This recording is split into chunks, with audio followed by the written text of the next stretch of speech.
Hi, everybody. This is David Nevins for Citybiz List. Welcome to our program. And we have a very special guest today, and he is Ricky D. Smith, the Executive Director and CEO of BWI, that's Baltimore Washington International Thurgood Marshall Airport. Ricky, welcome to our program. Thank you, David. It's a pleasure to be here. Thank you so much for your time. So, Ricky, the pandemic, and hopefully, we're in the last stages of it. If it's had an impact on any industry, you'd be hard pressed to select one where the impact was greater than the travel industry and the airline industry in particular, and therefore, obviously, the airport industry and certainly BWI, which you run. So I know you guys are, back in action, returning. Based on my last trip about a week ago, you were quite busy there. Ricky, so speak to the pandemic's effect on the airport and the industry in general, and how you are recovering from it. So, David, thanks for the interview, and thanks for using BWI Marshall Airport. So like everybody else, back in March and April of last year, our traffic plummeted to about 96, 97%, which was devastating.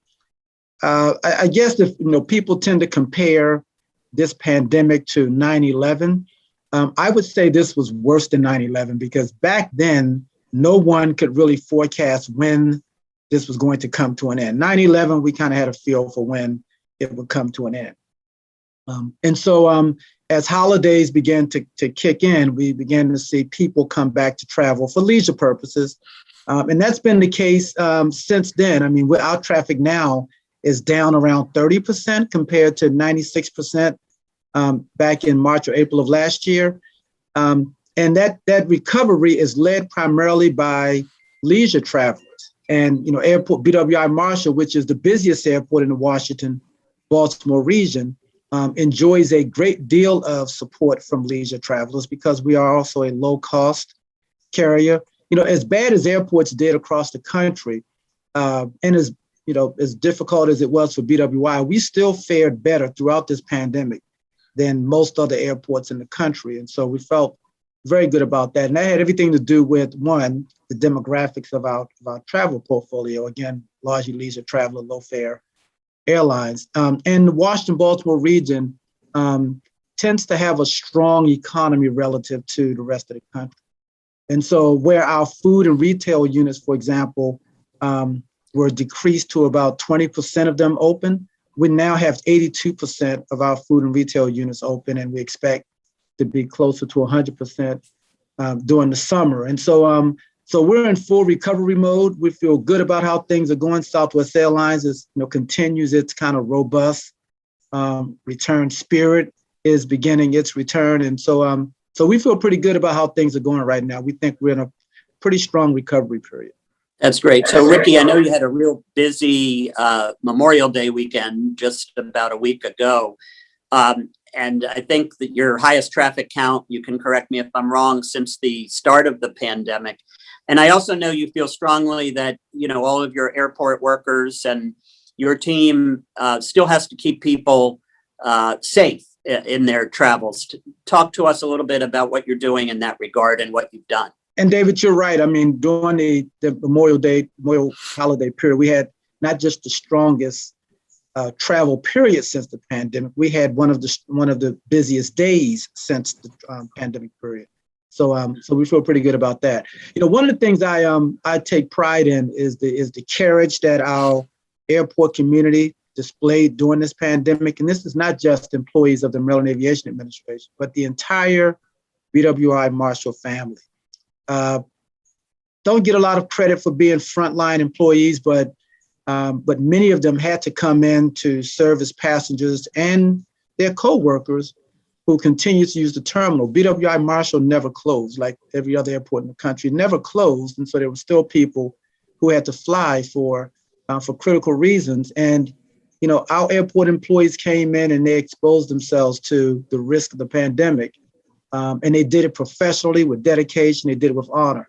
I guess our janitorial service crew probably stands out as one of one of the highlights. I mean, we engaged in a very thorough disinfection and sanitation program to make sure that our facilities were safe. We always engage in a pretty aggressive cleaning program, but we really stepped it up, and our janitorial service professionals were frontline in that respect. And so yes, I don't hesitate to say how proud I am to be a part of this community. And I think the industry in general displayed similar courage as we tried to make sure that our airport system remained open for those that were engaged in critical travel. You guys work with, at least partially, with the chimes in terms of keeping the airport clean. As a frequent flyer, I'm always amazed. I mean, I think the airport is just about the cleanest one that I've ever seen, and the folks that go up and down the concourses are so nice to all the travelers as well. These are custodial service professionals who, in some cases, would not be considered for the same opportunity other places. And they come to the airport environment, which is a very difficult environment to provide cleaning services in, and to meet customer expectations. And they do it with flying colors. I mean, we were just recognized by Airport Council International as the best airport in North America, with passengers between 25 and 40 million passengers. And that had everything to do with the feedback that we got from our passengers around the cleanliness of the airport, similar to what you said, David, and thank you for those compliments. People applaud the effort that our janitorial service crew puts in, and I agree, I think they do an amazing job.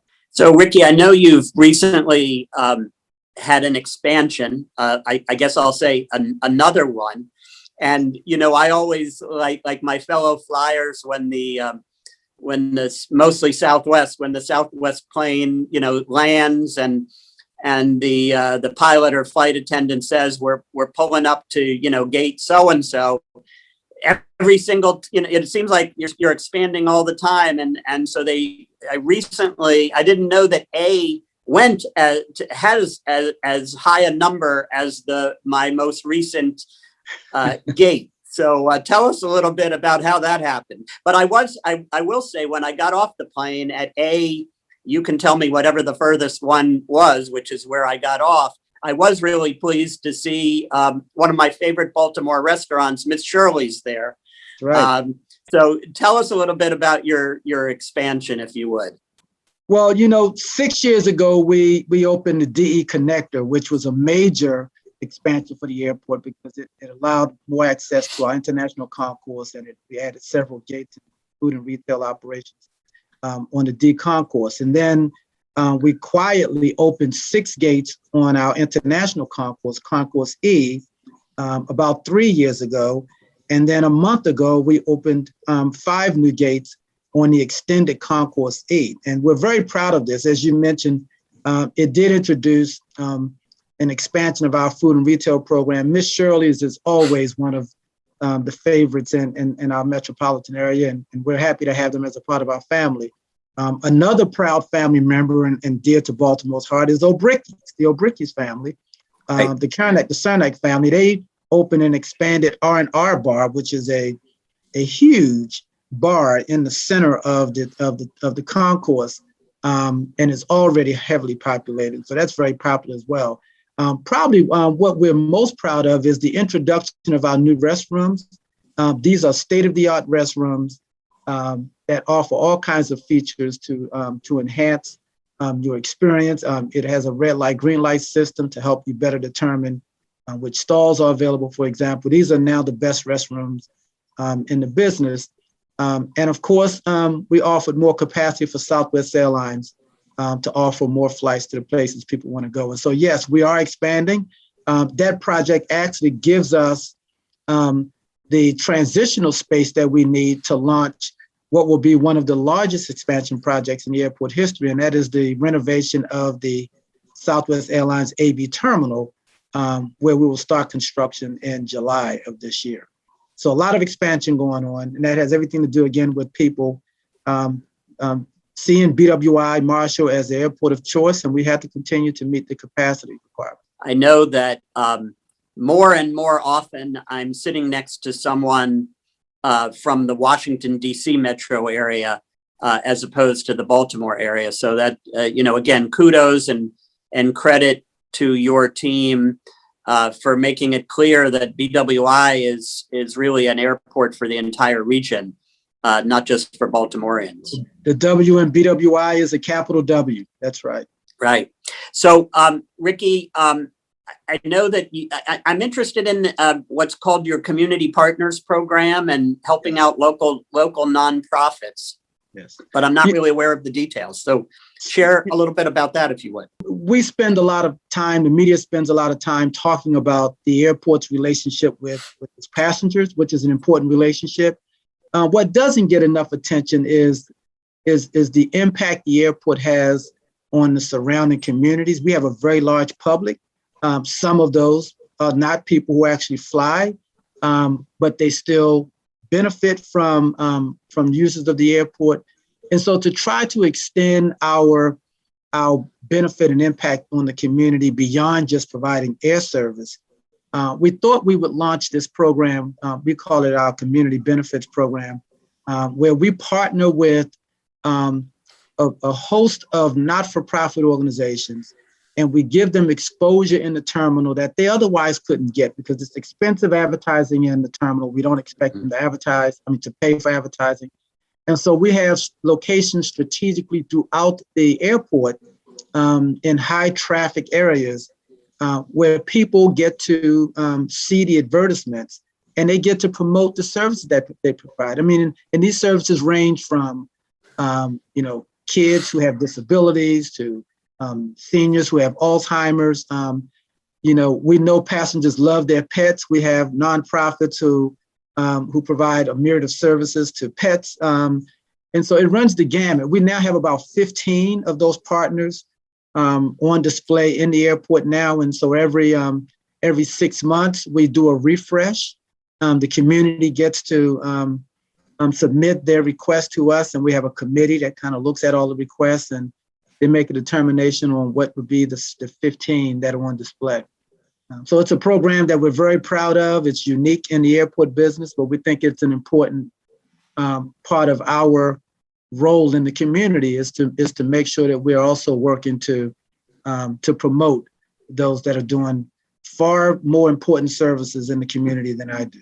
Well, I think that's a wonderful program that you started. I know airport advertising, as you noted, is expensive, as it should be. You have tens of thousands of people daily coming through the terminals, but it's just so nice that you've chosen to be able at the same time to help so many of our local not-for-profits who help our community in return. So congratulations on that. Thank you. Ricky, we're going to close, but just before we do, I mean, again, congratulations. You're running certainly my favorite airport. And it just seems to be run so efficiently all the time. And again, just congratulations on that. I thought it would be interesting in a closing question to ask the gentleman who runs the airport what his summer travel plans might be, with your family. Do you plan on flying anywhere or going anywhere? And if you do, I assume you're going to use our great BWI. Yes, absolutely. There's I don't see any other jumping point than BWI. I do have some level of intelligence, and I also have a 17-year-old daughter. And so I don't fool myself into thinking that I have some control over the vacation plans for the summer. And she has a list of destinations. They all seem to be attached to sand and water. And so I'm sure we'll take the opportunity to go somewhere in the Caribbean and enjoy some sun and some sand. I don't swim myself, but the kids do. And for me, the vacation is just seeing them enjoy themselves. And so it doesn't matter if we go to Sandy Point Park or, somewhere in Aruba. I'll be happy as long as they have smiles on their faces. Well, thank you very much. Our guest today has been Ricky D. Smith, Executive Director and CEO of BWI Marshall Airport. Keep up the good work, Ricky. we Baltimoreans and my colleagues in Washington are just thrilled with the job you're doing. Thanks so much. Thank you so much, David, and keep doing the reporting that you're doing. It's excellent work. Thank you. This has been David Nevins for City Biz List. We hope you enjoyed this program.